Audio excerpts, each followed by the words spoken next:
What's good, everybody? It's your boy Bryce with the Real Squad. First and foremost, I want to thank everybody who put up to the 3-year anniversary stream we had last week. It got pretty lit. We talked about Diddy.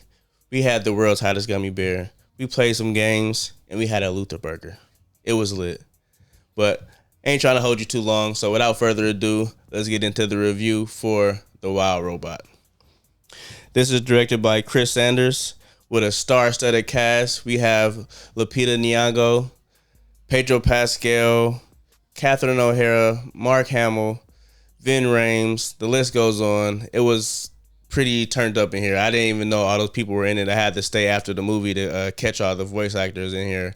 But yeah, this stars Lupita Nyong'o's character. She is the robot who crash lands in the wilderness, and she has to learn to adapt. She is used to, or she is supposed to be serving humans, but in this, dare I say, post-apocalyptic future, the state of the human race is kind of unclear. All we have to go off of is the place that the robot Roz is from, where it seems like a thriving, like robotic area with humans and robots coexisting. But yeah, she crash lands in the wilderness, and she has to adapt to her surrounding and the animals. The animation, just to start there. Ever since the Into the Spider-Verse movie had came out, different companies, Pixar, DreamWorks, have been trying to kind of reinvent what we call like CGI animation to make it pop a little bit more, or just give us a new take. I think even Netflix has some different animations that have come out over the years, and right here is nothing different. Oh yeah, I think the Ninja Turtles just recently did it too with Seth Rogen's Ninja Turtles. But yeah, the animation here is A1. You know what I mean? It looks really good. It's very different, distinct. It almost looks like paintbrushes. I know they've been doing that often to make it look a little bit more rugged, but it was smooth here. I liked it a lot. Lupita Nyong'o does very well as Roz the robot. One of my favorite things in here is how she does learn to adapt to her environment, and not just the environment, the creatures and critters in the environment.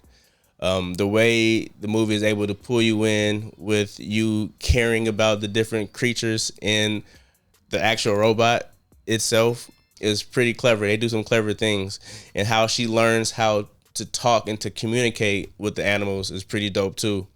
Maybe the first 30 minutes of the movie, and I think the movie's only about an hour 40 max, was maybe a little slow, but once we got past that 25-30 minute mark, it started to pick up. And like I said, they do a really good job of making you care for all the creatures, because the main story is Lupita Nyong'o's character stumbles upon an egg, and once the egg hatches, it pretty much imprints on her, and so that's pretty much her child. And she's getting help from all the creatures in the wilderness to help her learn how to raise this child, and her like pretty much breaking down her programming so that she can learn more and develop more and kind of like prolong what her programming is, because her programming is pretty much, she says it a bunch in the beginning, it's just to get a task and complete the task.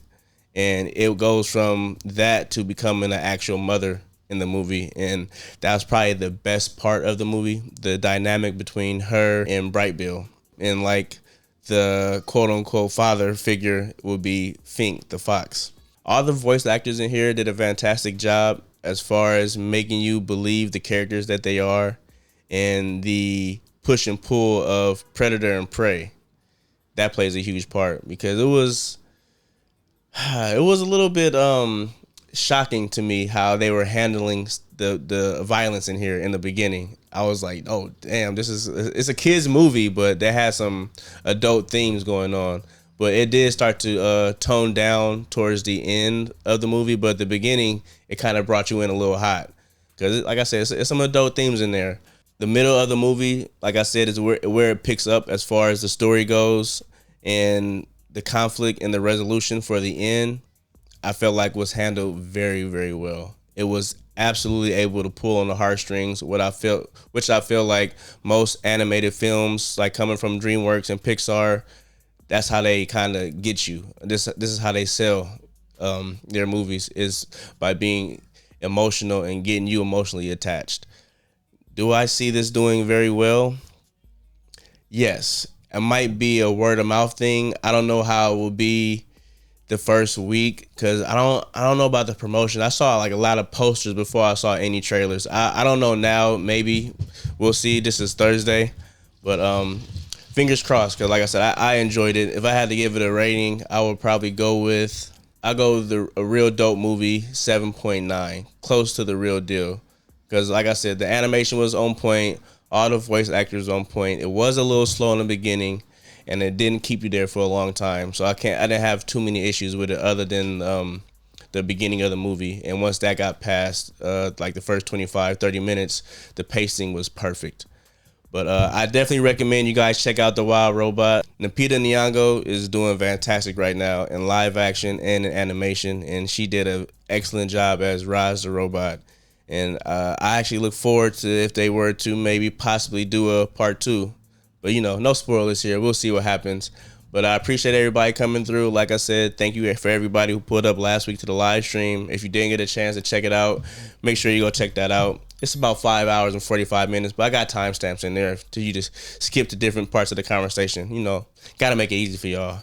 But like I said, appreciate you guys. We will be doing a podcast tonight around 8:30, 9 o'clock. So make sure you be there or be square. See you in that chat. Peace out.